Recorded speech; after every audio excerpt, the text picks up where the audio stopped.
बिस्मिल्लाहिर्रहमानिर्रहीम। जी सामीन, मैं इस वक्त मौजूद हूँ फ्लड रिलीफ कैंप में। मेरे साथ मौजूद है बहजाद हाशमी, इरफान, शान, तोकीर, हमजा और जुल्करनैन। ये बच्चे इस वक्त सामान की पैकिंग कर रहे हैं। इंशाल्लाह हमारा प्रोग्राम है, कल हम शुजाबाद के लिए निकलेंगे। जो सैलाब से मुतासरीन इलाके हैं वहाँ पे हम जाएंगे और उनके लिए हम यहाँ से कुछ खुश्क राशन है। अगर आप देखें ये वीडियो में आपको दिखाएंगे, ज़रा राशन को तो दिखाइएगा। ये इंशाल्लाह खुश्क राशन है हमारे साथ, और कल इंशाल्लाह हम फूड भी तैयार करवा रहे हैं, वो फूड भी पैक करवाएंगे।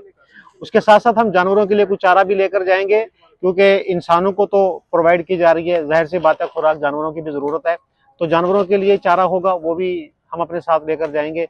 और जो शुजाबाद के मुतासरीन इस वक्त शदीद मुतासर हुए हैं, आपने देखा होगा कि रात ही बंद टूटा है और शुजाबाद के बहुत से देहात वो शदीद मुतासर हुए हैं। वहाँ पे सैलाब आया है, शहर को भी खतरा है और अभी तक खतरा मौजूद है। पानी की सतह में इजाफा हुआ और जो पानी का बहाव है वो तेज हुआ है, प्रेशर बढ़ा है, जिसकी वजह से बंद में शगाफ पड़ा और बहुत से देहात मुतासर हुए। तो इंशाल्लाह कल हम कोशिश करेंगे कि उन मुतासरीन तक पहुँचे और उन तक हम ये कुछ अपनी तरफ से जो इमदाद है वो हम पहुँचाएँ। हमारे जो स्टूडेंट्स हैं बच्चे, इन्होंने बड़ी मेहनत की है, कलेक्शन के हवाले से की है, वर्क कर रहे हैं ये बच्चे। कल यहाँ से रवाना होंगे और कोशिश करेंगे हम उन मुतासरीन तक पहुँचे। तो मेरा तमाम सामीन तक पैगाम है कि आप लोग भी अपने सर्कल में कोशिश कीजिए। इस वक्त हमारा जनूबी पंजाब खास तौर पर शदीद मुतासर है सैलाब से। लोग बेघर हो चुके हैं, मवेशी उनके पानी के अंदर बह गए हैं, मकान उनके गिर रहे हैं, फसलें उनकी तबाह हो गई हैं। तकरीबन 80 से 90 लाख किसान इस वक्त हमारा मुतासिर है और 100 से ज़्यादा लोग इस वक्त हलाक हो चुके हैं सैलाब की वजह से।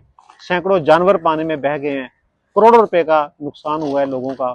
अभी तो ये सैलाब चल रहा है, इसके बाद के जो उसके आफ्टर शॉक्स इफेक्ट्स हैं वो बाद में जाहिर होंगे, वो भी शदीद तरीन होंगे। तो आप लोग अपने अपने सर्कल में मेहनत कीजिए, कोशिश कीजिए और हमारे इन मुतासरीन तक पहुँचे जो सैलाब ज़दगान हैं, उनको ज़्यादा से ज़्यादा हेल्प कीजिए, उनकी मदद कीजिए।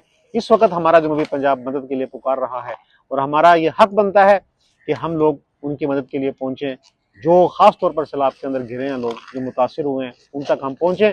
जितना हमसे हो सकता है उनकी हेल्प करें, मदद करें।